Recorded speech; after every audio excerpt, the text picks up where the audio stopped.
Muito bem, voltamos aqui com o nosso estúdio, Planalto Encomendas e Planalto Transportes, há 65 anos seguindo o seu coração.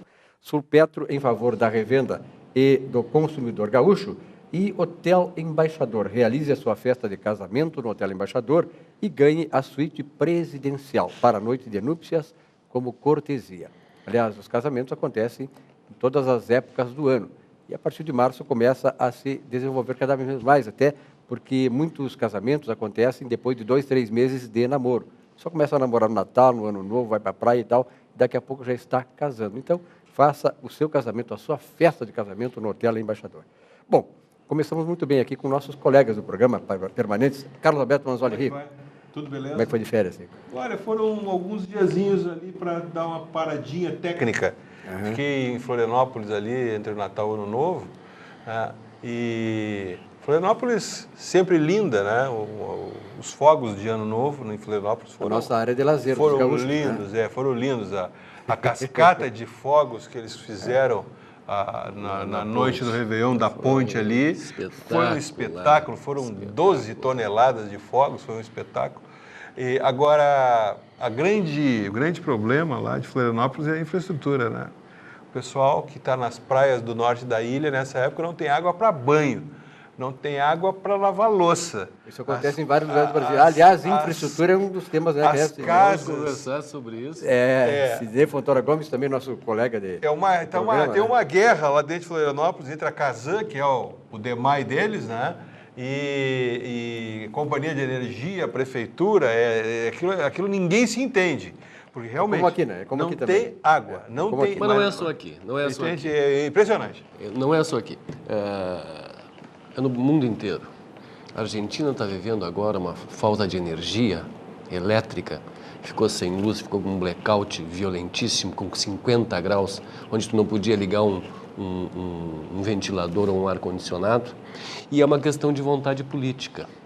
Exatamente este confronto que há entre as secretarias do município, do estado, né? A mesma coisa é em outros países, né? A gente não pode dizer que o Brasil é o caos. Outros países também são. Agora nós somos um caos muito forte, né, Sidney e Rico, na questão da infraestrutura, né? Basta sair não. Por exemplo, domingo passado teve vestibular da URGS. Muitas pessoas chegaram atrasadas, não porque quiseram se atrasar, saíram 2, 3 horas até antes da sua casa, mas porque a estrutura viária não comporta mais. Quer dizer, então, e a partir daí nós temos uma denúncia da revista Veja, né? Mas só para completar, aqui o comentário de final do ano do Sérgio Neto, brilhante Sérgio Neto, nosso colega aqui no programa, né, que falou da 448 ali, a Estrada do Parque. A rodovia do Parque, maravilhosa, passei ali, fui passar Ano Novo em Passo Fundo, minha terra natal. Nossa! Né? Fui, nossa terra. Isso. Né? Elas se mandaram um grande abraço. Né? Muito bem, muito bem. Elas, a Cuia, a Catedral, né? Isso.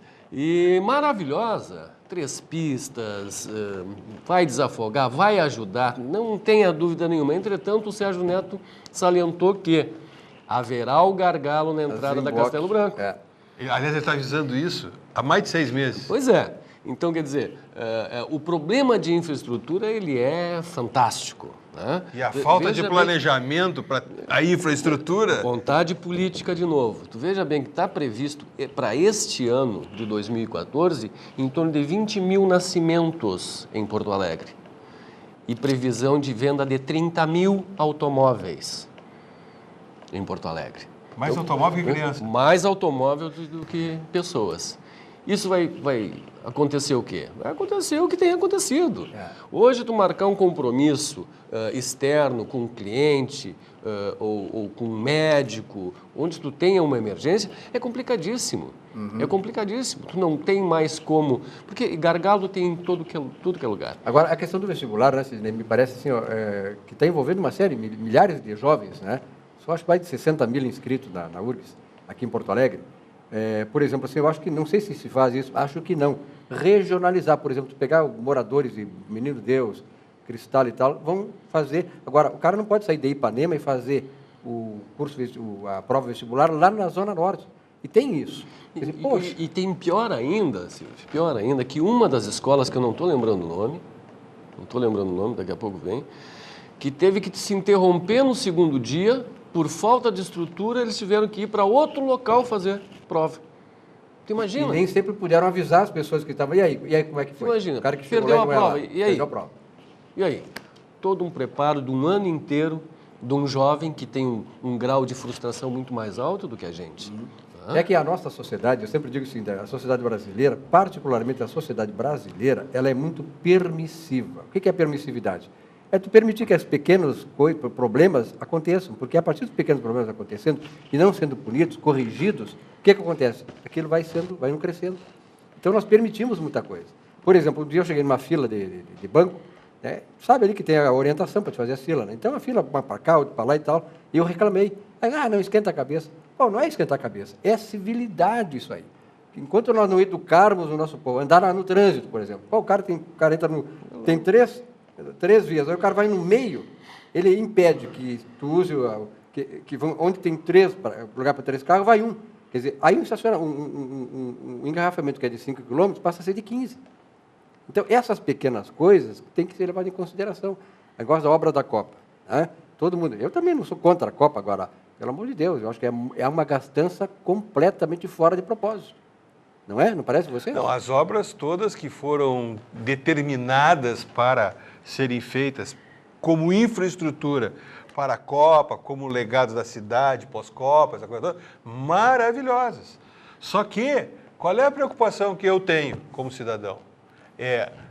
A obra não vai ficar pronta para a Copa, depois vai passar a Copa e aquilo ali vai ficar ao Deus dará, como se diz. E ainda ficamos bravos quando a FIFA vem cobrar. Está aí o exemplo da Avenida Tronco ali, que, pelo que sei, não vai ficar pronta. E é uma obra que está ali na embocadura. E passou a Copa, passou a eleição, não fica mais pronta mesmo. Mas vocês sabem que eu gosto de viajar e eu viajo em doses homeopáticas, né? E que vem ao encontro do que nós estamos falando aqui e desta reportagem da revista Veja.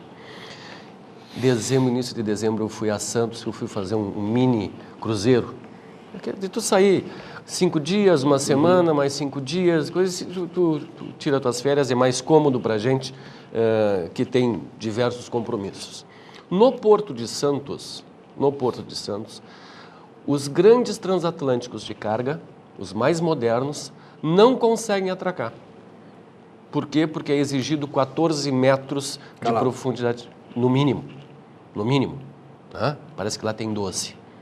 E aí não há investimento, há de forma o governo não tem dinheiro. O governo não tem dinheiro, entretanto, a revista Veja traz aqui que o governo brasileiro, através do investimento do BNDES, bancou o Porto de Mariel, em Cuba, que tirará 30%, terá a capacidade de 30% do Porto de Suape, no Nordeste, e que está precário e há 2 décadas que está necessitando de investimento que não há. Então, não se investe, o governo brasileiro não investe no Brasil e investe em Cuba. Investe em Cuba. São 227,4 milhões de dólares, que é a participação anual média da construção do Porto de Mariel. A brasileira, 15,5 milhões de dólares. Em todos os portos do país. Brasil. Todos. Todos os portos dos países são 15,5 milhões de dólares. É praticamente 5% em todos os portos do país que está sendo investido num porto em Cuba. Na ditadura cubana. Cuba. E essa questão da ditadura, por exemplo, se fosse uma ditadura de direita, eu duvido que o Brasil até mantivesse relações diplomáticas. Aí é que está o negócio. E por que nós estamos falando desse assunto? Porque eu já havia me proposto, Silvio, a falar do impacto das obras da Copa no mercado imobiliário. Aí eu vejo as obras da Copa que não saem. Não saem. Pois estão superfaturadas. Quando há, por exemplo, a vinda de um shopping, como foi o Barra, como foi o Iguatemi, o Praia de Belas, né, esses mais recentes, conhecidos e recentes, o próprio Lindói, houve um upgrade muito grande na sua infraestrutura do entorno e, por conseguinte, a valorização do imóvel. Né? Porque o imóvel ele se dá não só pela construção, mas pelo seu entorno. Né? Ele é muito importante. Localização, que a gente chama no mercado imobiliário. Muito bem. Se tu tem uma localização boa, se tu tem a infraestrutura, há um upgrade de valor. Evidentemente, valorização. Tá? Se não há conclusão da obra, há o transtorno. E o transtorno gera custo. Custo para o município, para o Estado e também o prejuízo daqueles que querem a valorização do seu imóvel.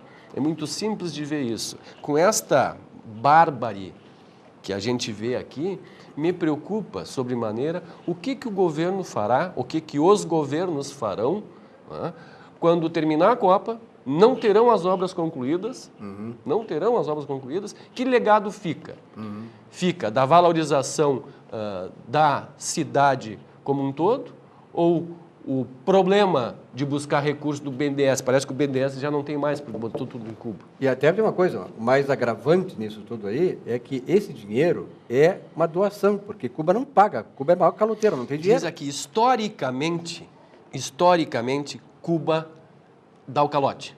Claro. Dá o calote. Fala do Japão, fala...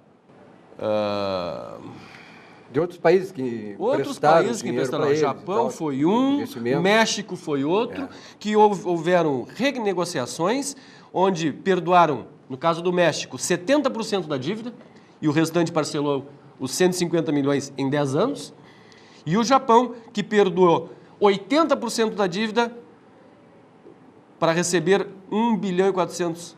Não, 1,4 bilhões de dólares. Era o total da Nós vamos no mesmo caminho, só que lá nós vamos perdoar 100%. Isso aí é histórico dessa relação Brasil-Cuba. Mas o pior, o que me chamou a atenção fortemente aqui, e que é um contrato de segredo de Estado. Ninguém tem acesso. Aí é a orientação cubana, né? A orientação cubana, né? Porque lá é ditadura, né? Ninguém então, tem acesso. Nós estamos abraçando, como sempre, esse pessoal que está no governo abraça a ditadura, desde que seja a ditadura de esquerda. E o título da matéria é interessante. Isso é que é camaradagem. Camarada aqui, camarada aqui, camarada lá. É uma vergonha, né? Esse país é uma vergonha. Um textinho aqui. O BNDES financia obras de infraestrutura em 15 países, mas apenas 3 contratos, 2 com Cuba e 1 com Angola, são considerados secretos. É que o Congresso Nacional não tem o dever, né? Acho que tem o direito, tem o dever de exigir... De fiscalizar. O Tribunal de Contas da União... Mas pelo amor de Deus... O BNDES está todo mundo comprado, hein? Será que está todo mundo comprado? O BNDES é dinheiro do povo brasileiro. Não é verdade? Deveria ser, né? Deveria ser. O recurso... O banco estatal? É um banco estatal e o recurso vem do Tesouro. Do pagamento pecuniário dos seus habitantes, dos seus acionistas também. Não é? Bom, muito bem. Então, o brasileiro está financiando obra para fora e não tem a obra na sua cidade. Não tem obra no seu porto. Não temos trem. Agora, depois que o seu Lula disse que o SUS brasileiro era modelo para os Estados Unidos, pelo amor de Deus, quer dizer, esse palhaço pode dizer o que quiser. Né? E tem gente que acredita nele, acredita na dona Dilma, e o ano que vem, capaz de elegerem ela no primeiro turno. O pessoal é muito ignorante, o povo brasileiro, pelo amor de Deus. Aí agora tem ainda mensalão. Mensalão, Bolsa Família. E tudo vem à tona, aí eu não entendo. Eu não entendo como nós, brasileiros, porque nós temos que nos incluir. Agora, a grande pergunta que eu me faço é o seguinte: qual o reflexo que tudo isso que se vê, ou que somente parte da sociedade vê, vai ter nas eleições? Qual o reflexo? É que a maioria da Ou será que a população votante é tão ignorante que não sabe disso, não sabe de nada disso? Aquilo que eu falei do legado deixado para o impacto no mercado imobiliário, né? Como é um ano político, é o oba-oba, o Brasil vai parar por causa do futebol, parar em termos, né? Mas vai focar no futebol por 30 dias, 15 antes e talvez alguns, se for campeão, mais uma semana de festa depois, né? Não vai impactar no mercado imobiliário. Não vai. Mas é o ano de eleição. é ano de ganhar em cima disso. É verdade. Tá?